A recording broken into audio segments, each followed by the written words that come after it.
Jai Nala. 12th class students, today our topic is a translation of protein synthesis. Translation of protein synthesis, it is a complicated process. So, this process, concentrately understand you. First of all, in a translation process, in this process, the protein, the information of the protein synthesis consists in mRNA. mRNA में protein synthesis की information जो है वो पाई जाती है। ये protein synthesis की information codon के फॉर्म में होती है और कोडॉन के फॉर्म में जो प्रोटीन सिंथेसिस की जो इंफॉर्मेशन है उसको प्रोटीन के फॉर्म में कन्वर्ट करने की प्रोसेस को ही हम ट्रांसलेशन प्रोसेस कहते हैं। ट्रांसलेशन प्रोसेस में mRNA में कोडॉन के फॉर्म में क्या होती है, इंफॉर्मेशन होती है।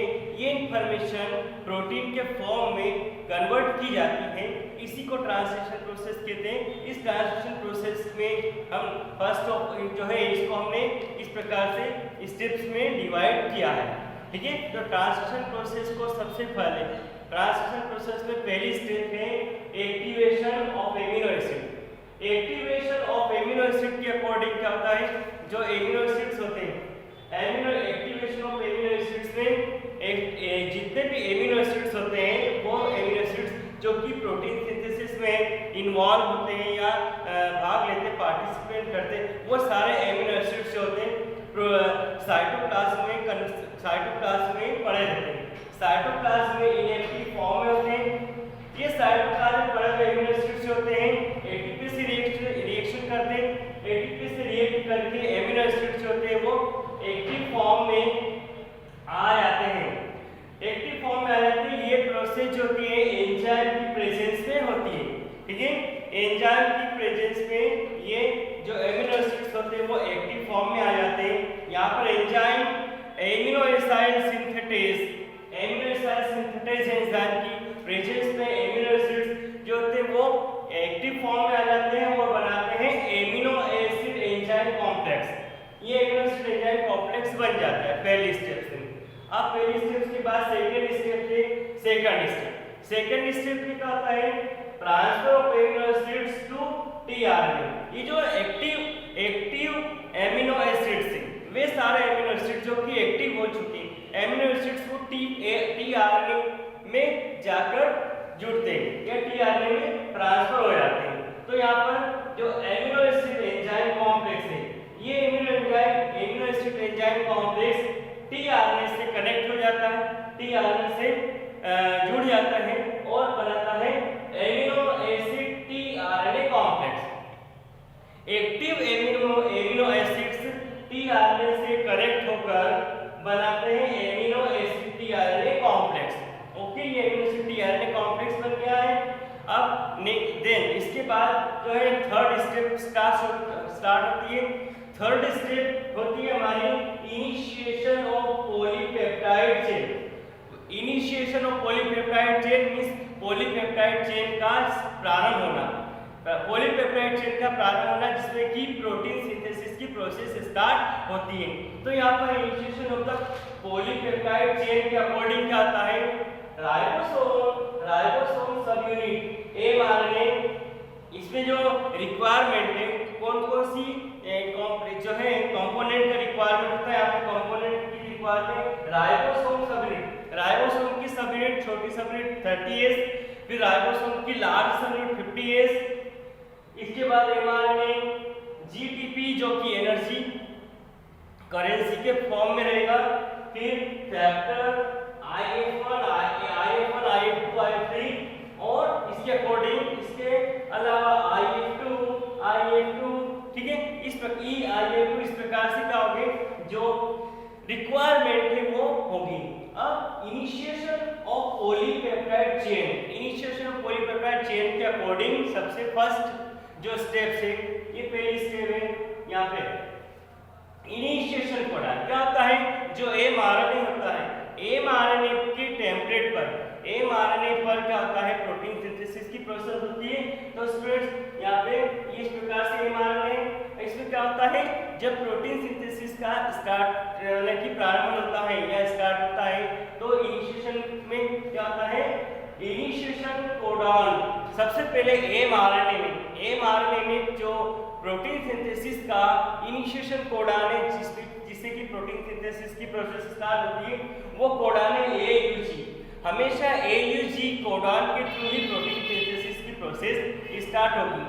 AUG कोडॉन के अलावा वह एमिनो एसिड, सबसे पहला एमिनो एसिड होता है मेथियोनाइन एमिनो एसिड होता है जो mRNA से सबसे पहले जुड़ता है। ओके, तो सबसे पहले बनेगा F-मेथियोनाइन tRNA कॉम्प्लेक्स, F-मेथियोनाइन tRNA कॉम्प्लेक्स बनता है। ठीक है, तो attachment of methionine from tRNA कैसे बनेगा कॉम्प्लेक्स, तो सबसे पहले क्या होता है, जो मेथियोनाइन एमिनो एसिड होता है, ये मेथियोनाइन एमिनो एसिड जो होता है वो tRNA से जुड़ता है। ठीक है, तो ये फॉर्म में ये मेथियोनाइन एमिनो एसिड जो है वो tRNA से जुड़ेगा, तो बन जाएगा methionine tRNA complex. Methionine amino acids tRNA से कनेक्ट होकर क्या बनाएगा, मेथियोनाइन tRNA कॉम्प्लेक्स बन जाएगा। मेथियोनाइन tRNA कॉम्प्लेक्स बन चुका है। सेकंड स्टेप में binding mRNA to small ribosome subunit, क्या होता है, जो ये binding to mRNA small subunit, यहाँ पे जो mRNA वो राइबोसोम की छोटी यूनिट से लेगा।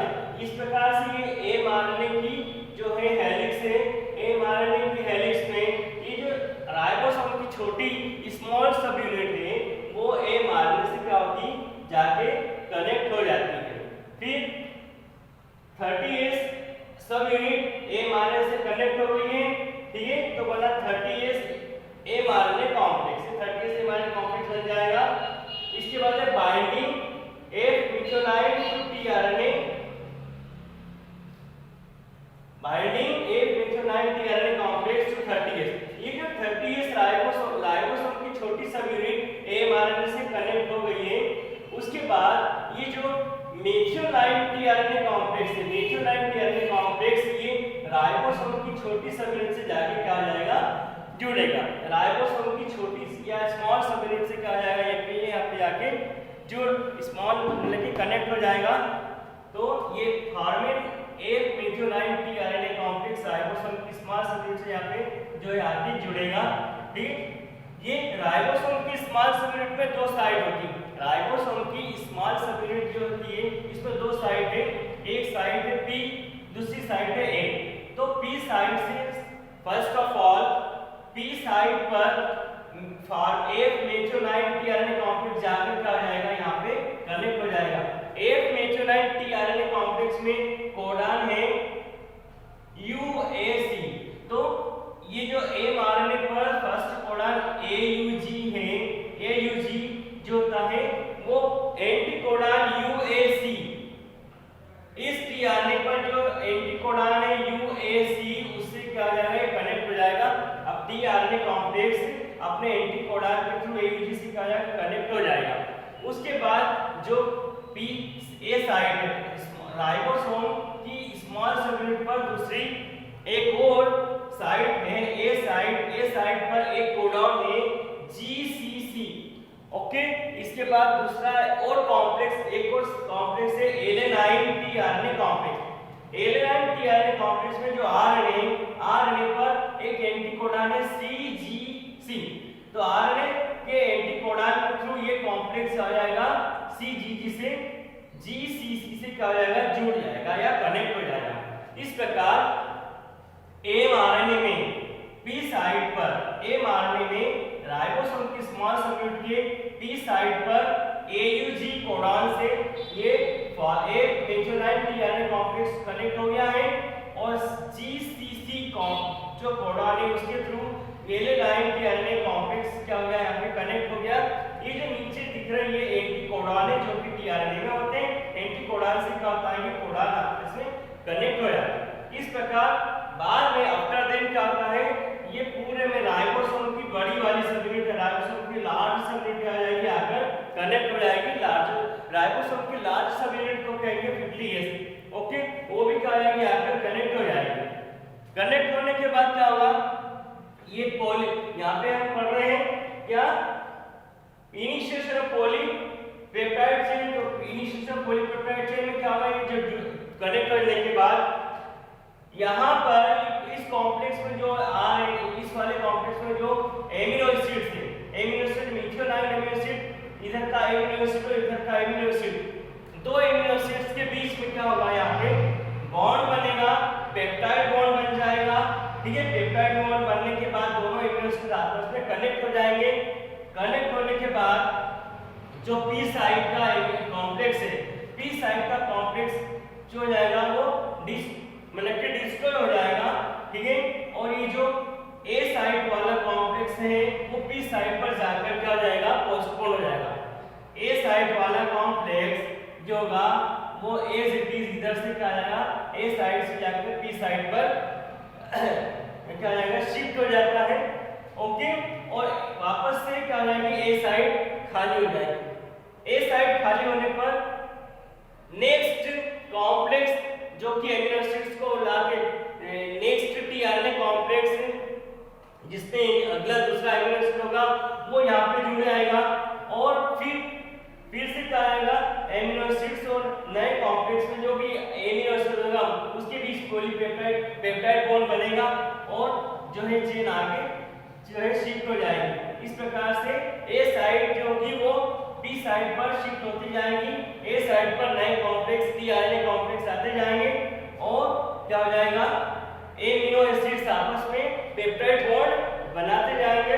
ठीक है, और इस प्रकार से क्या होगा, पॉलीपेप्टाइड चेन बनती जाती है, और राइबोसोम जो होता है वो आगे एमआरएनए पर आगे बढ़ता जाता है। तो स्टूडेंट्स ये एमआरएनए है, इस एमआरएनए पर कोडॉन है, इन कोडॉन के थ्रू क्या होगा, राइबोसोम की स्मॉल सब यूनिट पहले जुड़ेगी। ओके, स्मॉल सब यूनिट के बाद राइबोसोम की लार्ज सब यूनिट जुड़ती है, और इस कोडॉन से इस प्रकार से क्या होते हैं, डीआरएनए कॉम्प्लेक्स जुड़ते हैं। ओके, और आरएनए कॉम्प्लेक्स जुड़ने में जो एमिनो एसिड्स होते हैं, जो कि एमिनो एसिड डीआरएनए कॉम्प्लेक्स के थ्रू लाए जाते हैं, वो एमिनो एसिड्स आपस में पेप्टाइड बॉन्ड के थ्रू जुड़ते चले जाते हैं, और आफ्टर देन ए साइड वाला कॉम्प्लेक्स पी साइड पर शिफ्ट हो जाता है, पी साइड खाली हो जाती है, और ये कॉम्प्लेक्स डिस्ट्रॉय हो जाता है, और एमिनो एसिड्स होते हैं, एक इधर का एमिनो एसिड इधर का एमिनो एसिड जुड़ जाता है, इधर चेन का की लंबी लार्ज होती जाती है, उसे कहते हैं चेन का इलोंगेशन। ओके, चेन इलोंगेशन इस प्रकार से होता है कि नए नए एमिनो एसिड टीआरएनए कॉम्प्लेक्स आते जाते हैं, राइबोसोम की यूनिट में जुड़ते जाते हैं, और चेन इलोंगेशन, चेन का लंबा जो है लंबी होती जाती है, चेन इलोंगेशन हो जाता है। एट लास्ट आखिरी में लास्ट में क्या होता है, टर्मिनेशन ऑफ चेन। जब चेन का टर्मिनेशन होता है, समापन होता है, तो कुछ एमआरएनए कोडॉन होते हैं यूएए, यूएजी और यूजीए। ये जो कोडॉन है इनको कहते हैं हम टर्मिनेशन कोडॉन।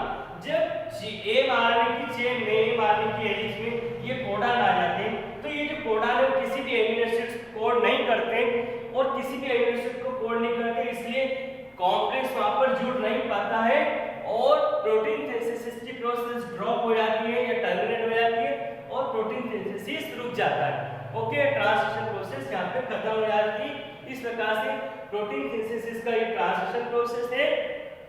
ठीक है, जो कि हमने इस प्रकार की स्टेप में पढ़ी है। पहली स्टेप में एक्टिवेशन ऑफ एमिनो एसिड्स है, जिससे एमिनो एसिड एक्टिवेट हुए हैं। सेकंड में एंजाइम कॉम्प्लेक्स, ये सेकंड स्टेप में जो है एमिनो एसिड डीआरएनए से जुड़ता है। थर्ड स्टेप में पॉलीपेप्टाइड चेन का इनिशिएशन होता है, स्टार्टिंग होती है। तो स्टार्टिंग होने में हमने यहाँ पे देखा कि एमआरएनए होता है, एमआरएनए से जो होता है पहले कॉम्प्लेक्स जुड़ता है, एमआरएनए से पहले राइबोसोम की छोटी सा यूनिट जुड़ती है, फिर ये डीआरएनए कॉम्प्लेक्स जुड़ता है। ठीक है, इस प्रकार ये जुड़ जाता है, तो राइबोसोम की छोटी सा यूनिट पे दो साइड, एक पी साइड और साइड होती है, इधर एक टीआरएनए कॉम्प्लेक्स जुड़ जाता है, ये साइड भी दूसरा टीआरएनए कॉम्प्लेक्स जुड़ जाता है जो एमिनो एसिड्स को लेके आता है।